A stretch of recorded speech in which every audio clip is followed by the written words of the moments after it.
All right.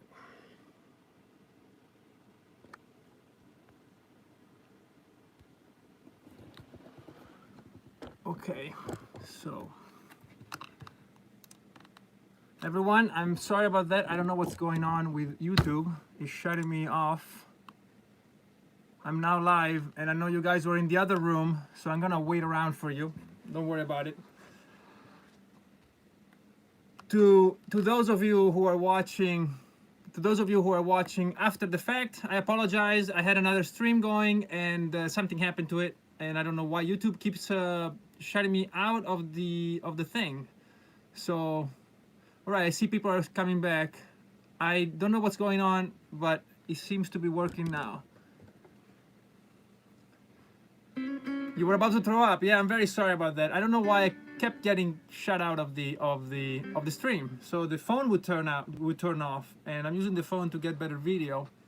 But eventually, I'll work this all out. Thanks for being here, and welcome to this new iteration of videos. As you know, we were live on Thursdays at 6:30, and now that the pandemic or the quarantine at least is a bit more under control, I don't know how long I will be able to keep it going on Thursdays, but I wanted to keep doing this, and so I decided to move it to Saturdays, which is a time at 6:30, which is a time and a day that I'll probably be able to keep this going, and the format will be a little different because the song thing was a bit too much about myself, and I think the more useful thing to do with this channel will be to make it about you and what you guys are learning. So I know, Indrajit, you're gonna forgive me with this, but I'm gonna move it one more time because I don't want you to throw up. Just gonna make it straight. All right. And as I was saying, this is a bit of a continuation of the Thursday quarantine hangout, but the focus will shift towards actually teaching you guys, if I can, things that are useful. And there's a lot of stuff that we can talk about. There's a lot of material. There's a lot of things that all musicians should know, and we're gonna get into them, through the months or years, because I don't plan on stopping this. The format will kind of be like this. I will have a topic every week, and I'll talk a little bit about it during the first part of the masterclass. And I call it masterclass not because I'm a master, just because it's a term that I think we can all understand. And then after I talk a little bit about it, then we'll open it up to questions, and the questions can be about the topic of the hangout, or they can be about whatever you need. And some of them I will answer right away, and some of them maybe we'll keep for another following masterclass. So that's one more thing before I get going. A few of you have messaged me. This is since this whole quarantine thing started, and I've been thinking about it because I didn't know how to handle that because I'm not really an expert on this. And some of you suggested using Patreon. And my idea for these masterclasses is that wherever you are in the world and wherever your social or financial, or geographical situation might be at this time, you can get some quality tuition, or not, not tuition, but some quality information and teaching for free. Like, so you can all participate. It doesn't matter if you have no money, a lot of money, or just enough money to get by, or if you need the money for things that are more pressing, and more life and death. And so I think it would be unfair to limit musical instruction to people who can afford it, because it doesn't make any, there's no real sense in that, because there might be talent anywhere. It doesn't matter how much money you might have, or where you live, and so on. The only thing that I'm tied to is the timing, the 6:30 time slot, because this is the time that I think I can guarantee that I'll be here. And so if you live in a part of the world where that's a problem, I do apologize. But otherwise, I want to keep this open and free. It would always be up on the channel. It would always be free, and so on. But if you do feel like contributing to this, because I know some of you have, and some of you have contributed. Last time, there's a thing I just discovered that's called Super Chat here on the left or the right, and people can donate a little bit. But I also set up a little thing with PayPal, and I had it all set up in the other video in the description, and now it got screwed because I had to start a new video. But I'll settle it. And it's a little PayPal link, and you can donate if you want, but certainly you don't have to. It's completely optional. Or you can just get a CD. You know, or you can just listen to my music. You can buy the records. You cannot buy them. You can just stream them. You can spread the word. You know, it doesn't matter. Well, it does matter to me, but it's not like a condition for the videos. And the Patreon thing, I investigated it, and it basically is that if you pay money, you get access to more stuff, which, considering this kind of stuff that I'm doing now, that is supposed to be for everyone, independently of their financial condition, to give more information and more access to those who pay more, even though they do it with the best of intentions, you know, of supporting me, it seems a bit unfair and kind of ironically opposite. So I'm not gonna do any Patreon stuff. I'll always be here on Saturday, 6:30. I'll answer all your questions if I can. And you know, of course, if you want to get more into it, I do offer online stuff, but we'll get into it in later times. So today, I just want you to sit down, relax, focus on what we're going to talk about, because I think it's going to be very useful. So scales. Scales are fascinating things for a lot of guitar players. We begin, at least I never had a guitar lesson, and I started out, and scales were just this mysterious thing, because you could always pick up a chord or two from people who you knew who played the guitar, but scales were always very elusive to me. And you know, I figured some out by taking stuff from records, and I tried to look at people when they played live and see where they put their fingers, and I could figure stuff out. But scales were always something that I had to struggle with, at least in the beginning. And I know a lot of students have a hard time just you know, with the sheer, no pun intended, scale of the whole subject. There's a lot of information. So I'm gonna give you a little order that you can follow with scales. I'll tell you how I practice them and how I still practice new ones, or if I have to review certain things.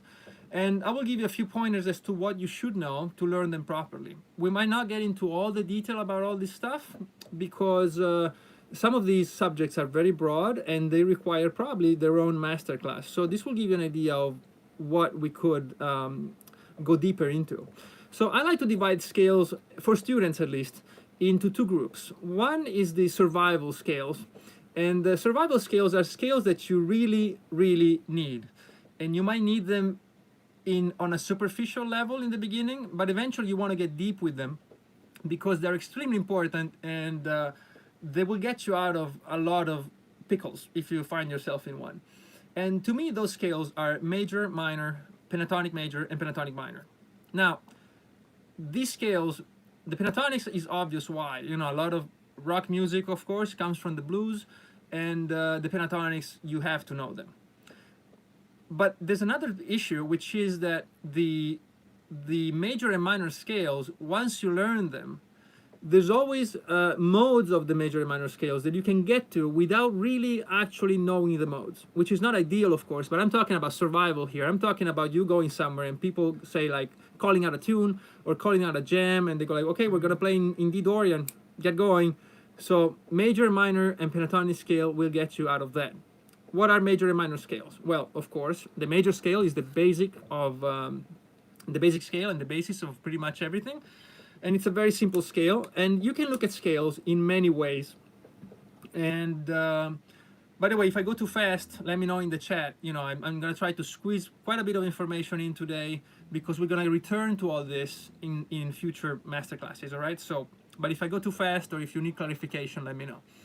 So scales can be looked at in many different ways, and the easier way for a beginner tends to be the whole step, half step thing, right? So on the guitar, it's pretty simple. You have whole steps, which is the distance between two frets. Let's see. You should probably hear the guitar, I think. I had it all set up with my microphone and it went to shit. So hopefully you can hear this. This is a whole step, right? So it's one fret in between the two notes you're playing. And then there's a half step, which is the fret right next to it. So usually when you learn your major scales, and I know this from a lot of students who come here and go like, I'm lost, you know, and they get involved with the whole step, half step, whole step, half step, which is one way of looking at the major scale. So for any note you begin with, there's this formula you can use, which is whole step, whole step, half step, whole step, whole step, whole step, half step. And you can apply this to any note, and this will give you that note's major scale, right? So if I go from, if I did it from C, but if I did it from another note, actually anywhere on the neck, I can do this from this A, and it will still give me the right scale, right? Whole, whole, half, whole, whole, whole, half. And so that sounds like a great idea, right? There's a problem with it, which is that you don't know nothing about what notes you're playing and what relationship is between these notes, all right? So that's one way that you can look at it. Has its problems. The good thing though that it's easy. So for the survival part of your training, it can be useful. And we'll get into more of that. Then there's another way, which is degrees of the scale, or intervals. And that's the distance between each one of these notes and all the other notes in the scale. And if you don't know about this, I'm just gonna say it once, and then we'll get into it again later on. But the idea is that I have a root, and it can be any note.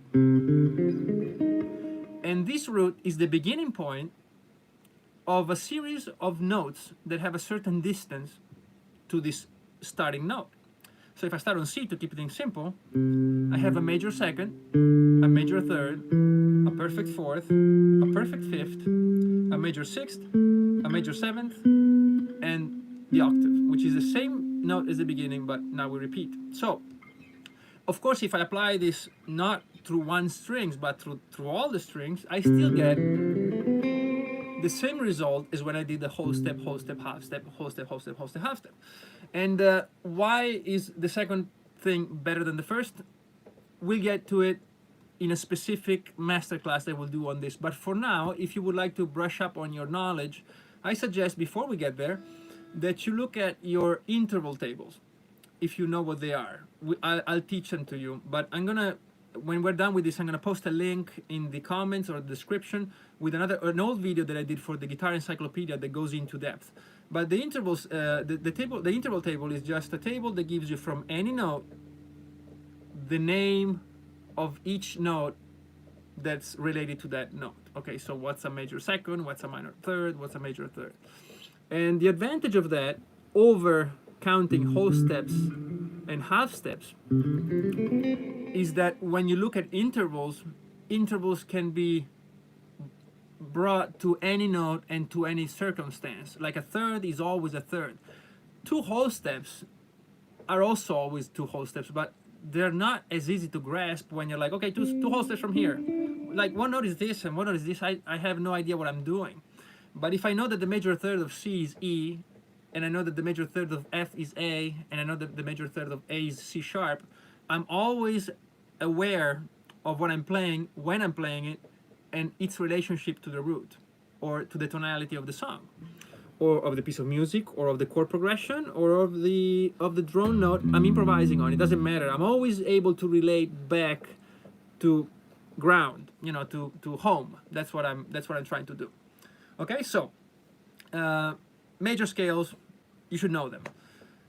Minor scales are a bit easier because minor scales are actually the same as major scales. We'll have one whole masterclass on relative and parallel scales, but basically a minor scale, to keep things very simple, is the same as a major scale starting from the sixth note.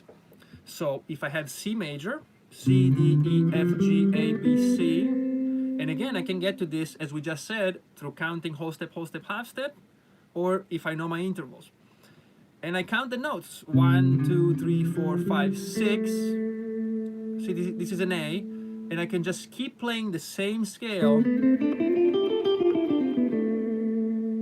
which is still C major, but if I'm counting this A here, the sixth note, as the root, then it becomes minor. So minor scales are a bit more accessible to somebody who's really studied his major scales. Again, they can be brought to the lowest possible denominator, which is just learn the intervals, which I'm going to give you the formula, though I don't suggest that you base your knowledge on it, but it is an important aspect. So it's whole step, half step, whole step, whole step, half step, whole step, whole step. So whole, half, whole, half, whole, and another whole at the end. which is the same thing as whole half of the major scale starting from the sixth interval. It's all the same thing. So this is one basic way of knowing it, and then you can learn it on all keys. And I'm gonna tell you how now. But before that, let's still stay in the emergency situation here. In the pandemic, right? A guitar scale survival kit. The other two scales are the pentatonics. Very simple. If you studied your major and minor again, the pentatonic major, pentatonic minor are strictly related to the actual major and minor scale. So it's pretty easy to find, and we're gonna look at the positions right now. So again, what you really absolutely 100% need to know, at least at a basic level, which means even if it's just a formula or whatever you want to, use to get around it, you need to know your major scales, your minor scales, and the two pentatonics, major and minor, which are strictly derived from the diatonic scales. So that's a given. That's something you really kind of cannot get away from. I don't think there's any way you can be a musician, and I'm talking about the artistic kind of way, you being able to improvise and to compose music. So I do suggest that if you don't have your major and minor scales and pentatonics under control, you should get going with it. And I'm gonna give you a little bit of advice right now how to do it. Okay, but these are the emergency scales. Now we're gonna move on to the scales that are more for color and new sounds, and they have several degrees of usefulness, also depending on what kind of music you play. If you play strictly rock and roll, you might get a lot of mileage out of your major, minor, and pentatonics, the ones that I just suggested. If you play the blues, you might get away just with the pentatonics. If you play jazz, those might not be enough. It really, or if you play classical music, you might, it depends even on what era of classical music you're interested in. So some of these scales will have different degrees of urgency. If you want to play in a jazz club at night and you want to improvise, then you'll need access to some more scales than if I just go out and have a blues jam with my friends. But these scales certainly become from a most important to least important, I would say certainly the harmonic and melodic minor scales and their modes. These are very important. Before that, of course, the modes of the major scale, which we mentioned with the minor scale, but modes of the major and minor scales, the harmonic and melodic minor, which are very important. And then there's a whole host of exotic, so to speak, scales. There's a whole tone scale, there's a diminished scale, which can become very important in jazz. And then there's world scales, which are scales that are specific to certain parts of the world, and those, if they sound good to you, then you might want to explore them, right? So again, we'll go into, eventually in different master classes, we'll talk about each of these. But as we have a division, which is not, of course, real, I'm just using it to maybe, make it easier for you to remember. There's a division between those necessary 100% must-know scales, like major, minor, and pentatonics, and more, I wouldn't say optional, but not as urgent.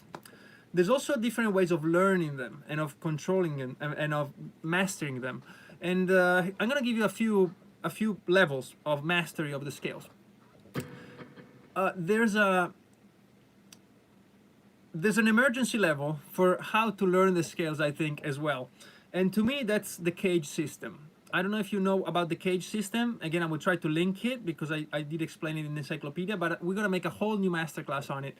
But the basic idea of the cage system is this. If I look for all, for example, C notes, right? C, because it's a scale.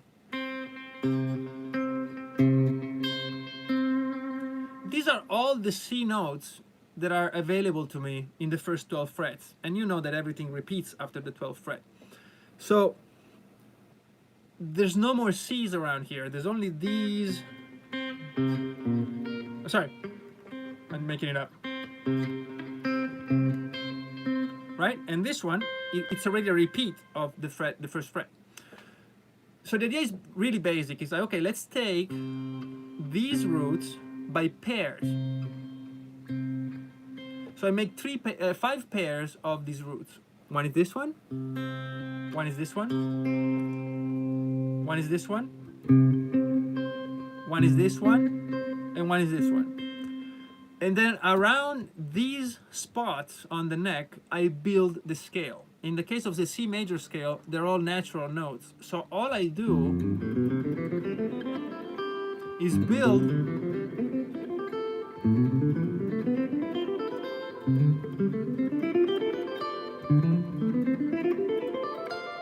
see, I built 5 fingerings for each of these homes of C major. Okay, we're gonna get into it in another masterclass, of course, and we'll talk about why it's called the cage system and so on. But it's a very simple, very schematic, and very boxy way of looking at it, but it's really easy to find your way around. If you ever get lost, ever, you can always go back to one of the roots and play, right? And you can apply this to a lot of things, actually. The cage system is very flexible. The problem with it is that it doesn't really help you a lot beyond just letting you play, you know, in a case of an emergency. Again, I go like, okay, I have to play D major, I don't know where I am, here's a D, I know how to move around it. But it doesn't really do much as far as being clear about the relationship between the notes. It doesn't do too much about the oral relationship to them. It's all based on actual, the actual geography of the guitar, not on sound. It's based on the actual parts of the neck. So it has its problems, but it is probably the easiest way to learn scales on the fretboard. So we're gonna have a whole masterclass on the cage system, of course, later on when you ask your questions, or if you're watching this after the fact, please let me know in the comments if there's anything you would like me to cover. But we'll get into it, and it's a really useful thing, but you will eventually outgrow it. Okay, that's probably guaranteed that you will. But I would suggest, if you're in case of emergency, cage system. In case of emergency, major, minor, and pentatonic scales. With that, you can get pretty far. And of course, you can go deep with all this stuff, you know, and even just basing yourself on the cage system, get a lot of mileage out of it and a lot of great music, right? Because the tool you use is not really as important as what you do with it. So the cage system is just a tool, and it's a pretty simple one. But that's the emergency level of learning scales. There's another level, which I like to call the technical level, which is the 3-note per string scale. It's very simple, but instead of basing ourselves on roots of the scale, we say, okay, well, how many notes does the major scale have? So C, D, E, F, G, A, B. It's 7 notes. And the cage system, if you noticed, had 5 positions, because there's only 5 ways to arrange roots on the neck. But you might say, well, if I have 7 notes in a scale, wouldn't it be appropriate for me to have if I have 7 notes in a scale, would it be appropriate to have 7 positions to work with? And this is where the 3 notes per string come into play. The idea is that I build 1 position on each of the notes.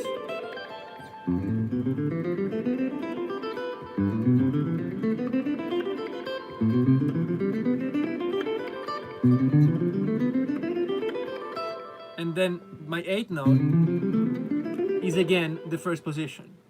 All right? So I'm building 1 position on every note of the scale.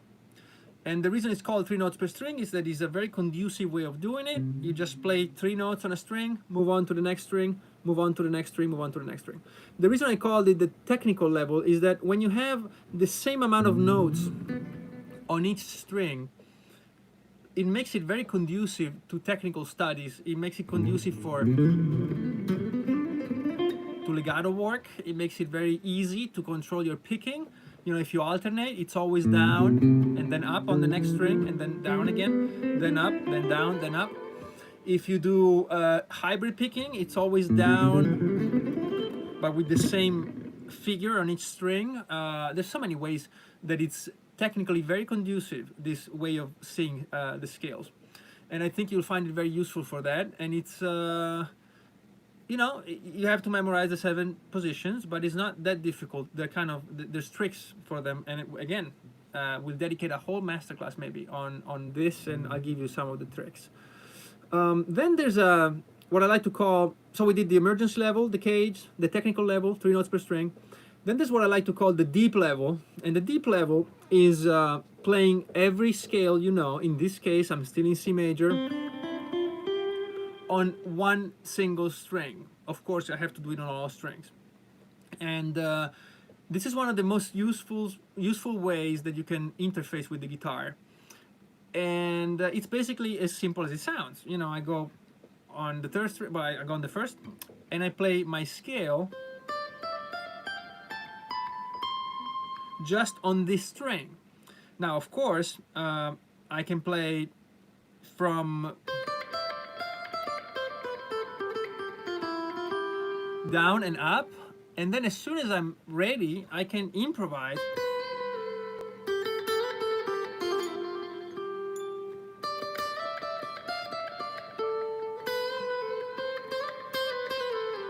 right? So why is this so useful? Well, one of the reasons it's so useful is that you're kind of screwed if all you could do with the positions was memorize the fingerings, because there's no fingerings. Well, you could just count from the root all your half steps and whole steps, but that's, you know, that's a lot more work than actually knowing it. And so you have to know your notes. You have to know what notes fit on every scale. You have to know where they fall on the neck. So you need to know all your notes all over the neck. You know, there's no way out of it, because, you know, we're talking about C major. It's pretty easy. But what if I'm playing A flat major? And what if I'm playing E flat major, which has 4 flats? What if I'm playing E major, which has 5 sharps? I can't always go back to E and, you know, work my way up. It would sound like this, right? I need to be able to move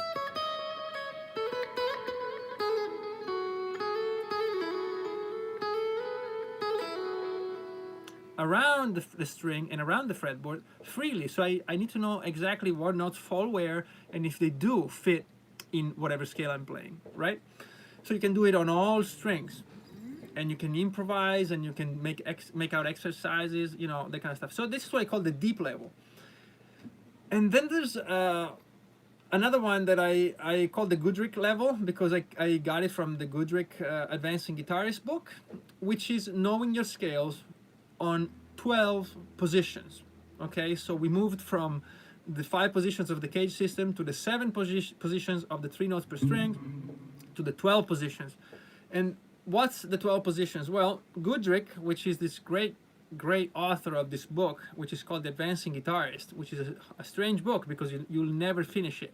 So you kind of have to get into it with that idea. He proposes that if you have 12 frets on the guitar before it repeats, then you should be able to play each, you know, anything, each scale, each chord, each arpeggio, whatever you want to play, you should be able to play on a position that begins on each fret of the guitar. And here's how it works. So if I play, for example, on position 5, 5 is the first finger, and the rule is that the first finger and the fourth finger can extend to the previous and following fret, right? So I'm covering these 2 frets with the index finger and these 2 frets with the little finger. But the middle and ring finger, they are necessarily taking care of these 2 frets, okay? They don't move ever. So you could play like this, but the screwy thing about this is that you can play it in more ways than one. So I could do like this and play this E here. I could play it here.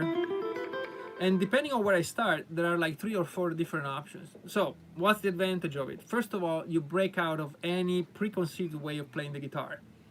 It really makes you work towards complete control of the guitar, complete control of the fretboard. There's no issue at all ever again for the rest of your life of what note this is. You know, you just can't afford to do that. But the great advantage is that it breaks you out of playing what comes natural to your fingers. Because if you play in the cage system, for example, there are certain patterns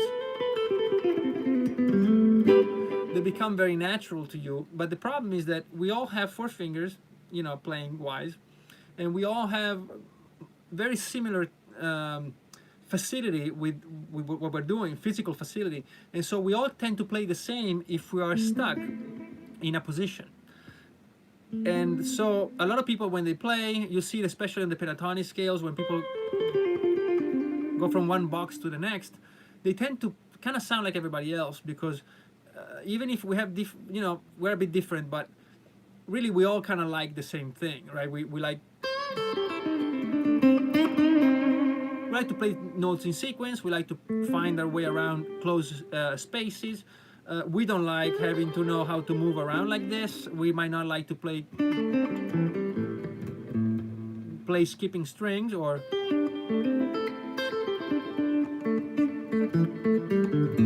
do things that are not easy. So when you play tied to a scale pattern, it becomes a bit problematic to be original. But this will really help you out, but it's a lot of work. So to summarize a little bit, how to practice scales, I found that there are many levels.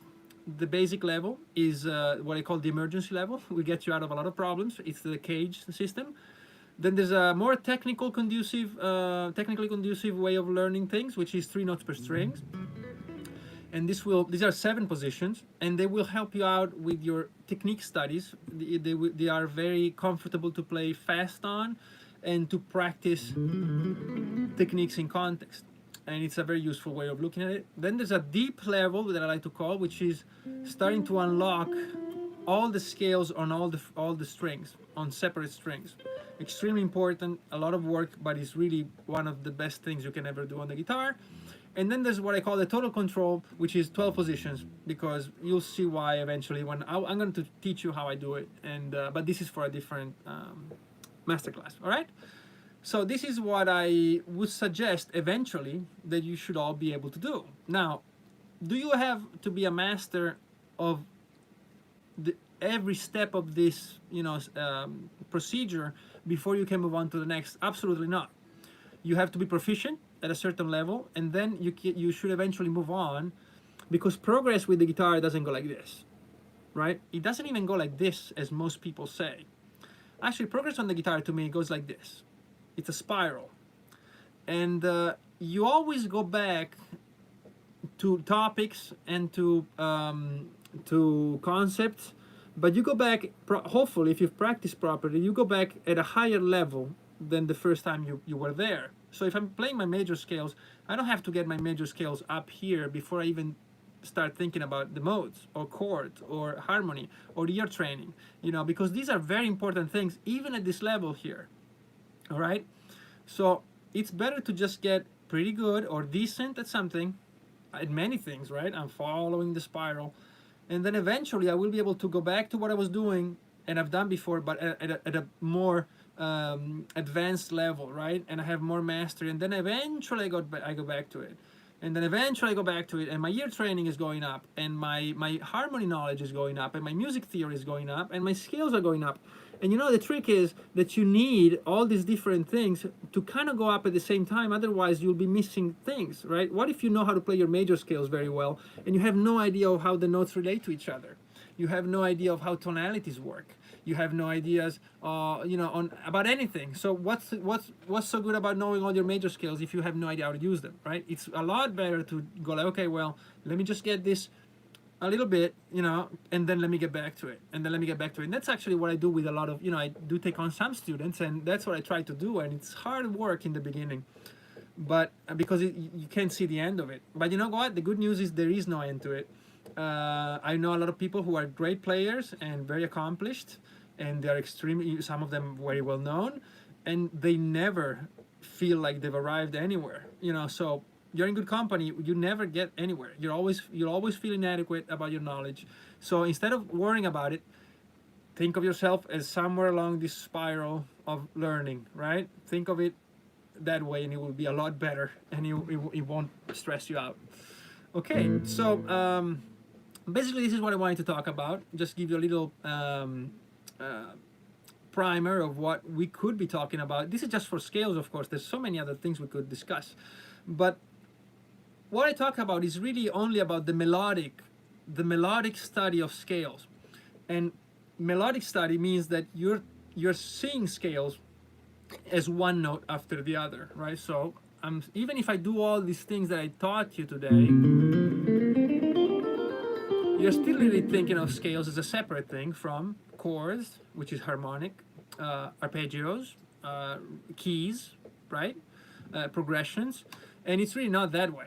So eventually, it should all be brought together, and but that's definitely for a different time.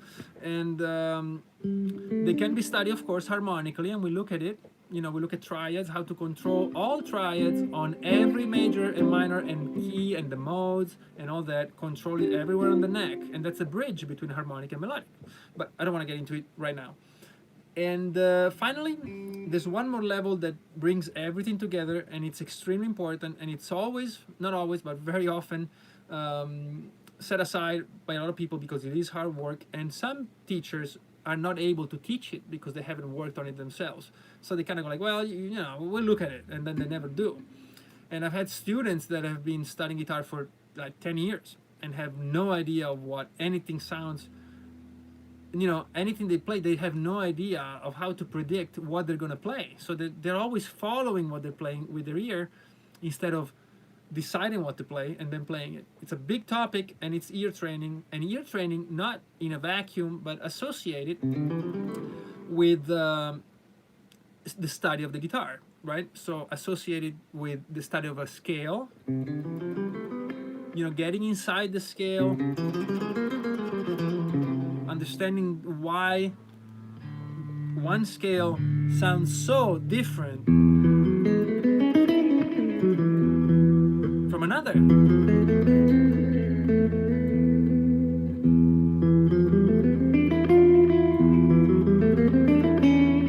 Right?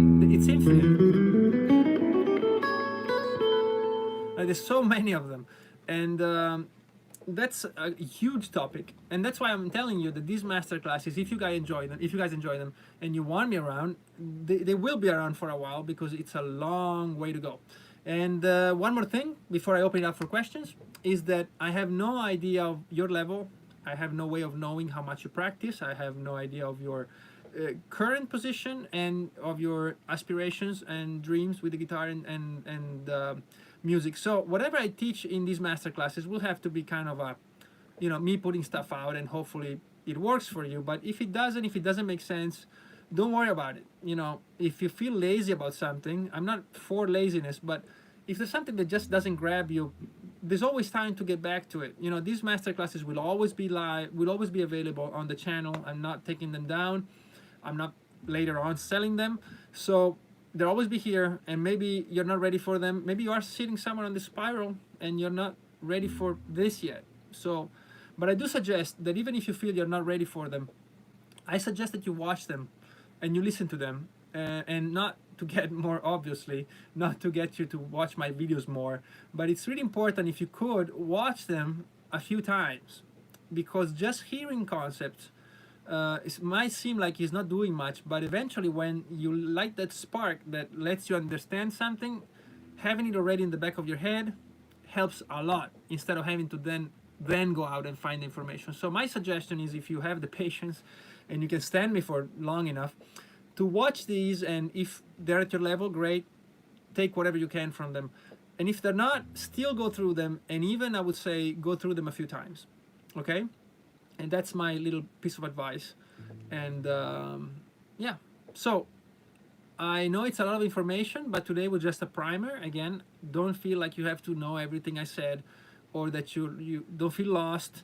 It's just what we might be looking at. And from now on, I'm going to open it to questions, so please go ahead and type them in. And if there's any direction you would like me to go first, we can. I don't have to go each masterclass in order, right? We don't have to do the cage system first. Of course not. We can do it any way we want. All right, so I'm gonna open it up for you guys. Please feel free to ask any questions if you're on the live chat, of course. And if you are watching this later, please do use the comment section. I will get them, and I will keep them in mind for future videos. Okay, that's a promise. So let's see. Okay, Jose, what's up? I hope you're well, Jose. I hope all is fine in Colombia. And Indrajit, oh, Carlos is here from Barcelona. Indrajit, hello man, what's up? You will try to keep up, great. If you can't, of course, please feel free to let me know. So Jose asks, can I conclude that everything starts from the major scale? since I can build everything up from there, minor and pentatonics. In a way, yes. But there is a risk when you base everything on a major scale, which is that you lose the identity of whatever you're basing on it. So I'll give you an example. If I play C major, I don't know why I'm playing everything flat today. If I'm playing C major, of course, is C major. And maybe I studied long enough, and I can just improvise it with my eyes closed, all over the neck. I know all the sounds against each other. I can get you to feel a bit sad and maybe a bit hopeful, but you don't know what's going on. Or maybe you are hopeful and you think everything will be okay, right? I can control the sound of this scale. And this is pretty deep, right? Learning a scale like that is pretty good. But if I then use this scale to figure out all the other scales, like I'm gonna use, like you say, right? Because D Dorian, for example, is the same as C major starting from the second note. Now, wouldn't it be a disservice to D Dorian to see it as the C major scale from the second note, right? It wouldn't be fair, right? To be so good about C major and kind of dispatch D Dorian as just a major scale starting on the second note, right? I don't think it would be fair, and I don't think it would be fair to you, because D Dorian, look, I have set up, I can just play a drone here of D from my synths. We'll get into it, how I did this. It's pretty fun. And I can play D Dorian as a dependent of C major.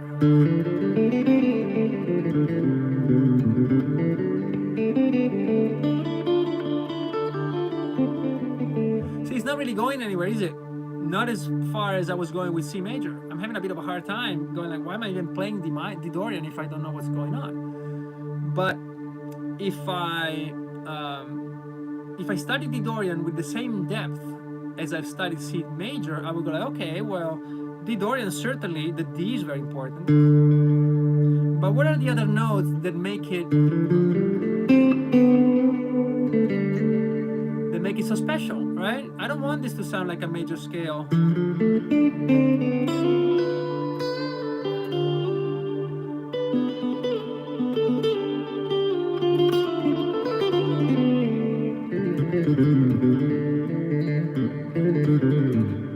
I don't want it to sound like a C major scale starting from the second note. I want it to sound like a D Dorian scale. And so to get there, I really have to study it at the same level of depth and knowledge that I study C major. Hopefully this makes sense. So it is true that everything comes from major, but if everything comes from major, then everything comes from everything else, right? If D Dorian is exactly the same as C major, then C major is exactly the same as D Dorian. Why don't we start from D Dorian, right? So eventually you want to control the whole thing, all right? Hope this helps. Indrajit says, your song City Lights, how did you use scales on it? Wow. Okay, I have no idea. Oh yeah, City Lights, of course. City Lights is a strange song. I use a bit of the modes. We'll get into it. And I know I promised you I was gonna get into each of my songs, but again, it was just so much about me and me making my own songs boring, just analyzing them, that I decided to switch to this format, and I hope you guys don't mind. But City Lights has a little trick that is called a modulation. And if you listen to the song, by the way, it's the last song on the album Lights and Shadows, if you guys want to check it out. And it's I'm not really prepared on this, but I can tell you this thing. The solo section of the song is one whole step lower than the rest of the song. So usually solos are like these, they usually go up, right? But this song goes down. And what I'm doing is setting you up, right? I'm setting you up with a chord progression, and then I go like, okay, now I'm gonna switch it on you, and you don't even know it's happening, and a lot of people don't notice that it's going down. And the fact that I have going down one whole step is that eventually when I go back to the verse and chorus for the end of the song, you feel a lift, right? But it's not an obvious lift, like, hey, let me sing it one whole step higher. it's a subtle thing because I was already here. I'm bringing you down for the solo, but the solo is a lot more intense playing wise, so you're not really feeling the dip, right? Because I'm playing a lot more notes. I'm playing very emotional things, and it's like you're like getting hit by all these notes and these emotions, and then I'm gonna when the music comes down, I'm going back up, right? And then you see, you're like, wow, look at this, it's lifting it up again, and but it's actually the same key as the beginning, and but for that song, the choruses are in Lydian, while the beginnings are in major. And I do one trick that I explained on the one video, which is that I begin with mostly pentatonic scales. And the pentatonic scales, as we talked about, the pentatonic scales are missing the whole steps. There's no whole steps, so there's no real tension, because right, there's no, this note obviously is not there, and then there's no,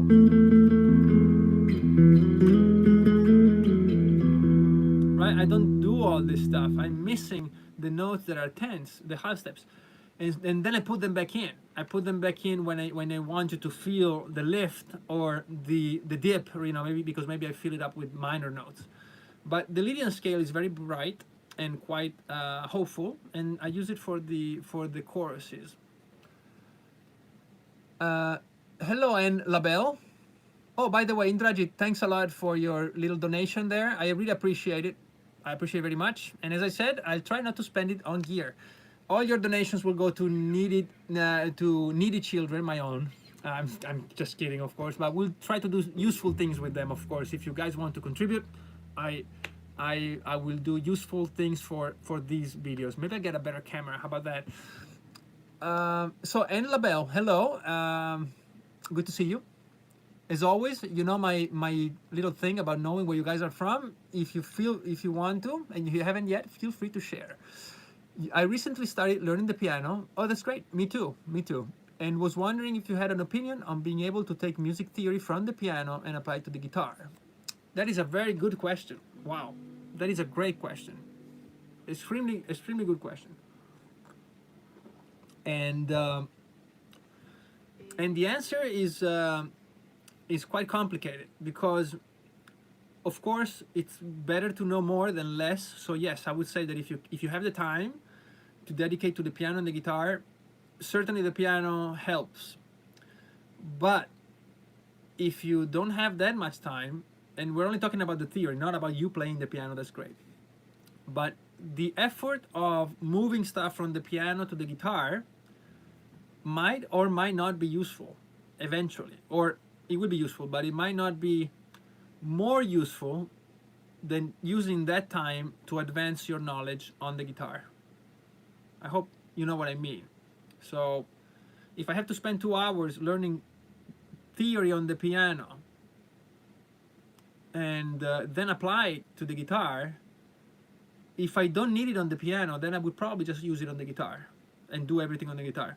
But like me, if you're starting to learn piano because I really want to know how to play the piano, and at least, you know, being agile and knowing all my stuff, for me it's the opposite. Like everything I know on the guitar, like trying to figure it out on the piano as quickly as possible, then certainly. So if you are devoting yourself to music and to musical expression, so I think it's really important that knowing more instruments is very important. And you know, I play quite a few instruments. Of course, guitar is my main thing.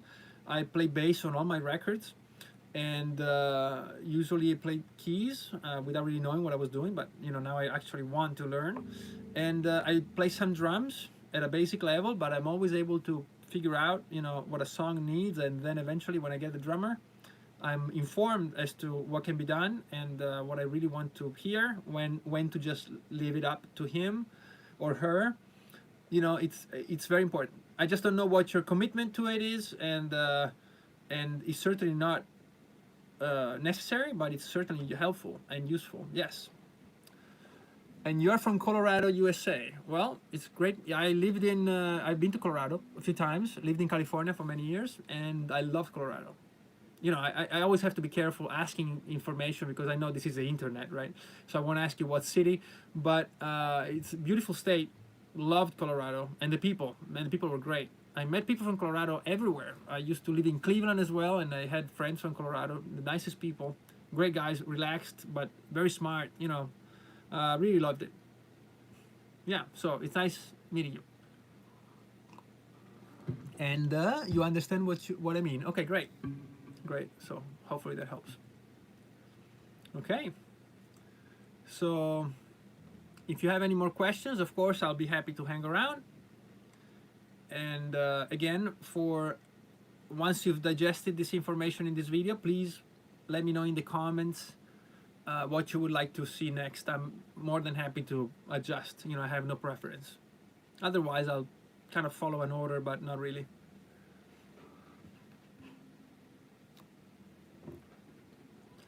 Okay, so I'm gonna wait for a couple of minutes. If you guys need any more questions answered.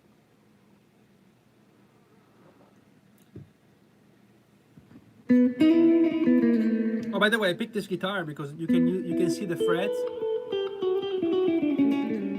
on the Parkers. It's pretty hard because there's no frets. There's no fret dots. So.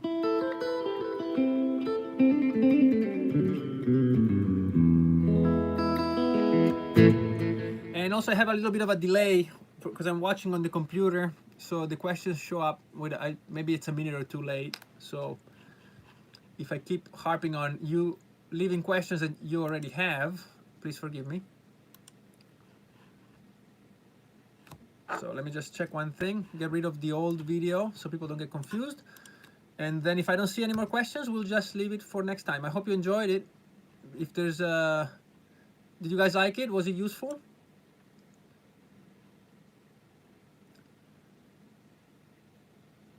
I hear the Parker has a sitar tune. You tried. What do you mean? What do you mean? You mean the song I used the sitar on? That was in Dreams. I don't think that's what you mean. But by the way, I used the sitar on In Dreams of Lights and Shadows. And but I don't think that's what you mean.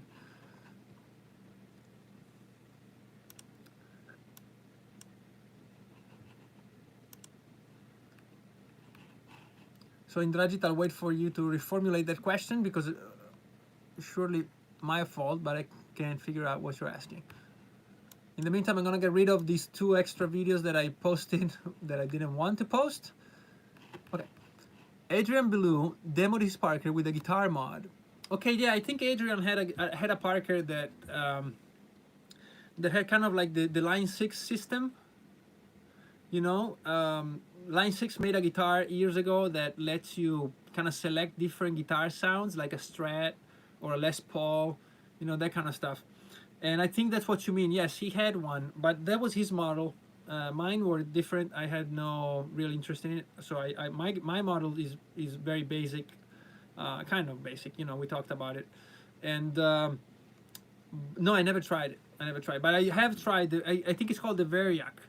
It's called Variac or Variant or something. That's a Line 6 thing, and they kind of simulate different guitars.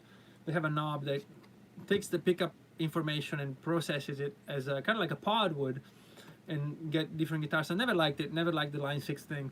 So I don't know what to tell you, but Adrian's music. Adrian Belew makes music that's quite different also from what I'm doing. So he doesn't mind. Like I want it as simple as possible. Like sometimes you might not feel like that when you hear my stuff, but I want it as basic and simple as possible. I just want to plug it in and play.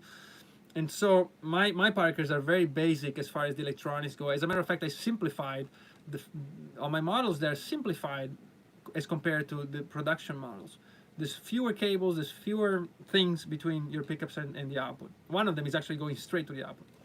So no, I haven't tried it, but In Dreams is a great song. Well, thank you very much. Thank you. And that song is an actual sitar that I used, and I with a microphone, put it in front, and then I played it like, wow, this is me playing the sitar is 2 problems.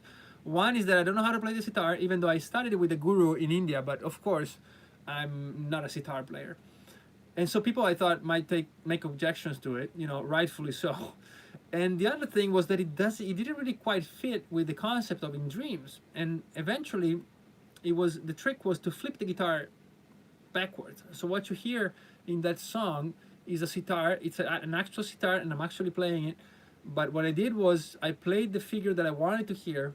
I wrote it down on paper and switched and reversed it. And then I learned that, and I played that, recorded it, and then reversed it in audio. And that way I could hear what I wanted to hear, but it had this fade in effect, and that kind of backward tape effect. And so that's how it came about, just out of necessity, really, because I had something in my head that I couldn't really play on the sitar, because the sitar, it goes like right, you hit the note and then it dies out, and I wanted the opposite. And the effect, one thing actually you might find interesting is the song Mystic Electric, which opens the new album. That song, everybody thinks that it starts with a synth.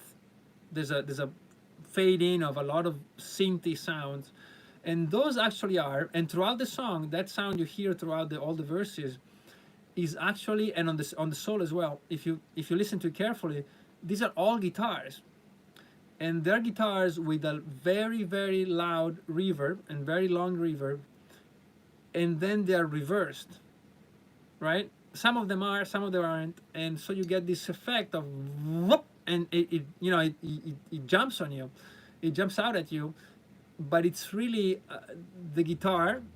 I play a chord, like maybe I do something like this, and if I do a lot of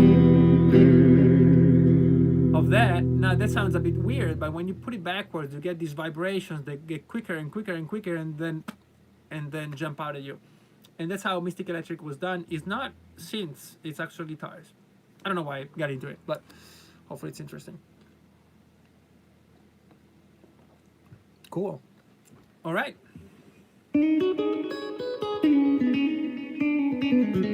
By the way, today I'm playing through a little Laney amp. It's a 10-watt amp, extremely cheap. One of the best sounding, clean, Fendery kind of sounds.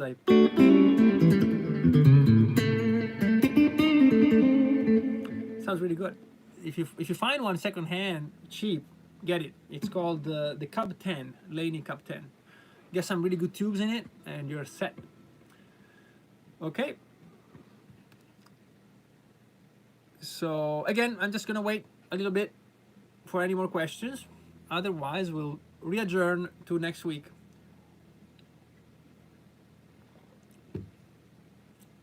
And as soon as we're done, you have a Katana Mini? I think that's the one I have. Is it the one I have? Is it the one I use from my Hangouts from home? Remember, I was playing a few songs from my records. I think it's the same one. It's a great practice amp. If it's the same one. Mine is a battery powered amp. Yeah. Is it the one with the batteries? That's the one I use. At home, I like to always have an amp ready. This is a tube amp, so it gets a bit loud, but it's small and it sounds really good.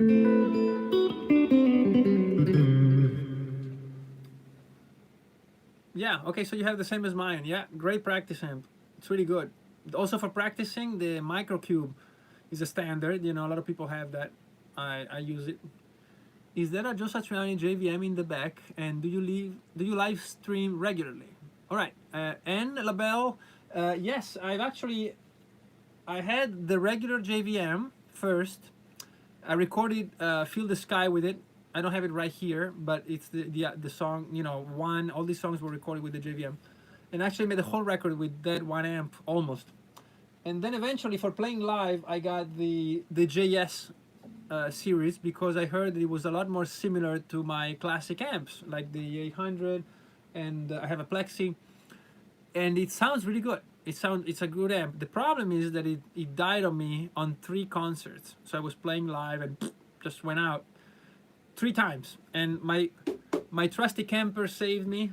But I think it's fixed now, but I had a bit of an issue with it, and so now it stays in the studio. And for live, I set up a different kind of system. Sorry if I actually fell asleep 2 days ago in the wrong position, and today my neck is killing me. So if you see me a bit stiff, that's what's happening. And do you live stream regularly? Hello, Captain Wu. Welcome. And yes, actually, I haven't ever since I started on YouTube, but now I've gotten into it and I'll be streaming constantly, probably every Saturday. We're going to do master classes every Saturday about guitar playing, about guitar knowledge, tricks, and such things. So welcome, and feel free to stop by every Saturday 6:30. If you watch this later, Captain Wu, please let me know what you would like to see next in the comments. And you know, today I got into scales and how to practice them, but we haven't really got into the details, because for details we will need one video for each of these things. So please do let me know what you would like to see. All right, otherwise I'll just improvise. But also, if there's anything you didn't like about this, if it's too fast, if I talk about too many things at once, you know, whatever, please let me know that as well.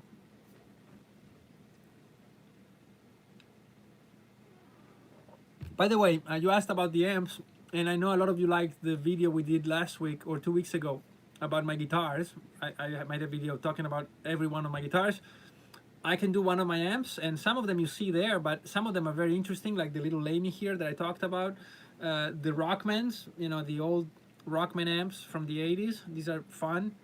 The Kemper, of course, with some of my profiles. You know, we can get into my amps if you guys want. But then maybe we'll do that another day, so we don't get in the way of the master classes, which I think are more useful to everyone. Okay, guys. So if we are done with the questions, I bid you farewell, and I will see you next week. Okay, I'll wait for you. I'll give you one more chance to anyone who wants to ask anything. Otherwise, I'll go and fix the mess that I made with my previous attempts. So for those of you who weren't there, I started this stream 3 times, and I kept having problems. So thanks again for your patience. I know I'm not the most skilled YouTuber, but hopefully this was useful. And thanks again for being here. And I see no more questions, so I would just leave it at that. And I'll see you next week. All right? Take care, everyone. And I hope you don't get dizzy now. I'm turning the camera. See you, Indrajit. Thanks a lot for everything. Bye-bye, everyone.